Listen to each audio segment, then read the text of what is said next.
크게 피해를 보는 나라들은 대부분이 다 이 온실가스 배출하고 별 상관이 없는 나라들이 가장 소득이 크게 줄고요. 상대적으로 오늘날 이 위기를 많이 일으켰던 이 북쪽의 이 부유한 나라들은 상대적으로 피해가 적고 심지어는 경제적 이익까지 보게 된다라고 하는 건 너무나도 이 세상은 정의롭지 않다라고 하는 것을 지금 여기서 이야기를 해주고 있습니다.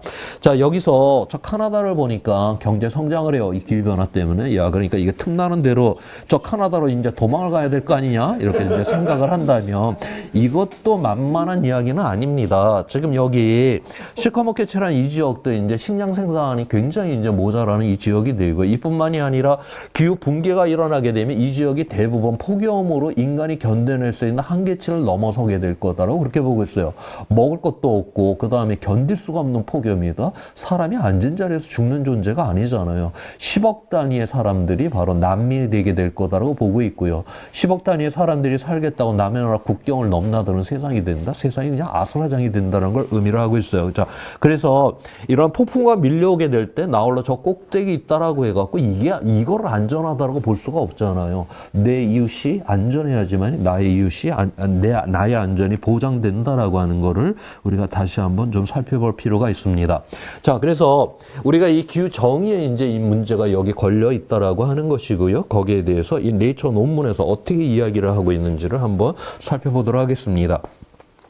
전 세계에서 가장 잘 사는 사람, 소득 1% 안에 들어가는 사람이 1년 동안 48톤의 이산화탄소를 배출을 해요. 그 다음에 전 세계 가난한 사람, 이 40억 명, 그 한 사람은 0.6톤만을 배출을 합니다. 이게 약 75배 차이가 나요. 우리가 뭐 사람이 능력이 차이가 나서 뭐 75배 차이가 날 수가 있는 거냐? 우리가 이런 세상을 인정해 준다면 저는 대단히 비참한 세상이라고 여기는 사람이고요.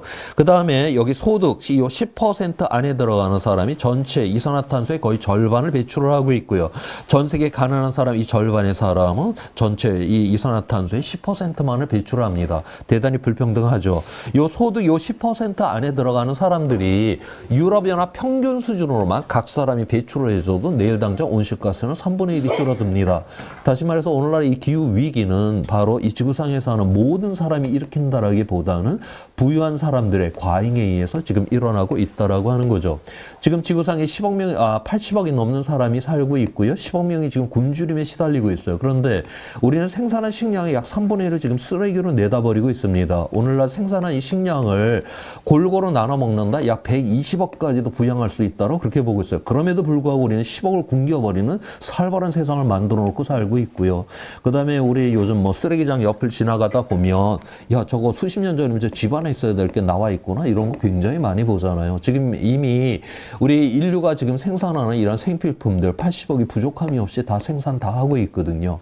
자, 그런데 이 세상은 온통 결핍투성이입니다.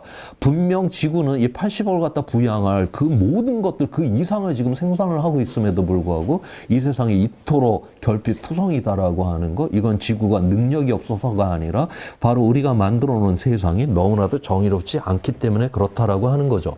자, 그러면 제가 이제 이런 식으로 이야기를 하면 꼭 이제 몇몇 분들이 이렇게 이제 공격을 해요. 야, 뭐 정의, 불평등, 뭐 골치 아픈 소리를 왜 하니? 우리가 직관적으로 한번 생각을 해봐라. 그러면서 이제 저 인도, 중국, 그 다음에 뭐 저기 뭐 아프리카, 저 남아시아, 인간가 사람 빠글빠글거리고 살아. 쟤네들 경제 성장한다라고 하면서 석탄 발전소 막 짓고 이러면 결국 그래서 지구 환경의 위기가 일어나고 기후 위기가 일어난다고 그렇게 이야기를 해주시는 분이 있어요. 직관적으로 들어보면 참 그럴싸합니다. 그런데 이게 우리 과학의 역사에서 이야기를 하듯이 직관 따랐다가는 큰일 나잖아요. 네, 정말 이 지구가 평평하다라고 생각하면 우리 살아야 되잖아요. 동그란데. 그래서 이 직관에 의존을 해야 되는 게 이럴수록 우리가 이 연구 분석 결과를 제대로 한번 봐야 될 필요가 있습니다. 자, 여기서 10억 명이 아까 굶주림에 시달리고 있다라고 했어요. 이 사람들은 이 세상에 식량이 없어서가 아니라 그 식량 살 돈이 없어갖고 지금 굶고 있는 거거든요. 자, 그 사람들이 얼마나 돈이 없어서냐. 하루 소득 1.9달러가 안 되면 이제 굶주리게 된다라고 보고 있어요. 그래서 이 10억 명한테 1.9달러씩 소득을 다 높여줘 버렸어요. 그랬을 경우에 늘어나게 되는 온실가스 배출량은 전체 배출량의 1% 미만만 늘어나게 된다라고 하는 거고요. 그 다음에 전 세계 인구의 절반은 하루 5.5달러 미만으로 살아갑니다. 이 5.5달러는 유엔에서 인간의 존엄성을 지키는 마지막 한계선이라고 그렇게 보고 있거든요. 이 절반의 그 40억 명 그 모두에게 하루 5.5달러씩 소득을 다 높여줘 버렸어요.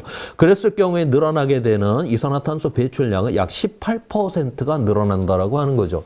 이 18% 여기 전교 5개 중에 그냥 하나 뽑아버리면 됩니다. 다시 말해서 이 세상에 없는 사람, 가난한 사람이 살만하게 됐다라고 해갖고 결코 기후 위기나 지구 환경의 위기가 일어나는 것은 결코 아니다.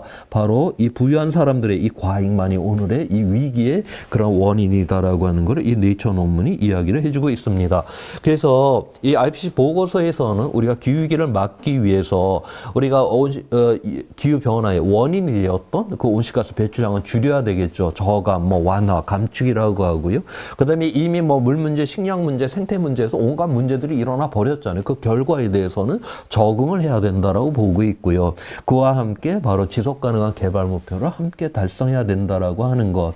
우리가 오늘날 이 위기의 본질이라고 하는 건 지구는 물질이죠. 물질은 유한한 것인데 이 유한한 것을 우리는 무한한 인간의 세상을 만들겠다고 내달려가다가 결국 이러한 사단이 난 거 아니에요. 결국 이러한 지속 가능한 세상 이대로 갔다가는 결국 우리의 미래 세대, 어린 세대들은 여기서 우리처럼 그렇게 제대로 살 수가 없다라고 하는 이걸 막기 위해 갖고 사회, 경제, 환경과 관련된 이 이제 지속 가능한 개발 목표 17가지를 달성해야 된다라고 하는 거고요.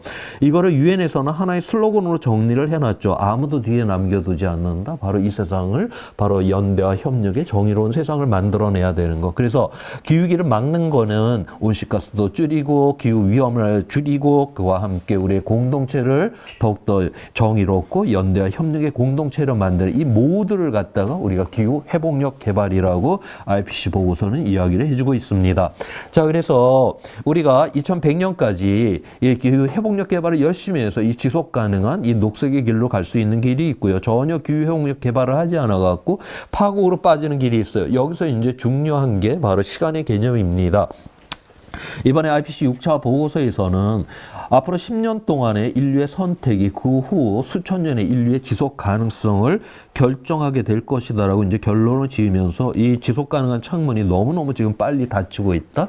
당장의 대응을 요구를 하고 있습니다. 그 이유는 우리가 극단적으로 이 자리에 가게 되게 되면 이 녹색의 모든 길이 다 차단된다라고 하는 거예요. 그래서 앞으로의 이 10년이 대단히 중요하다는 걸 강조를 하고 있죠. 여기서 그러면 앞으로 10년 안에 우리가 어떻게 저렇게 세상을 빨리 바꿔낼까 이런 걱정을 하게 될 텐데 인간의 역사를 보게 되면 또 짧은 시간에 세상을 갖다가 엄청나게 또 빠르게 또 바꿔본 경험들이 제법 많거든요. 소비에트가 저렇게 그냥 몇 달 만에 저렇게 무너질 거로 누가 생각이나 해봤겠습니까? 세상이 무너지는 것도 금방 무너지는 거고요. 또 세워지는 것도 또 금방 또 세워질 수가 있다라고 하는 거예요.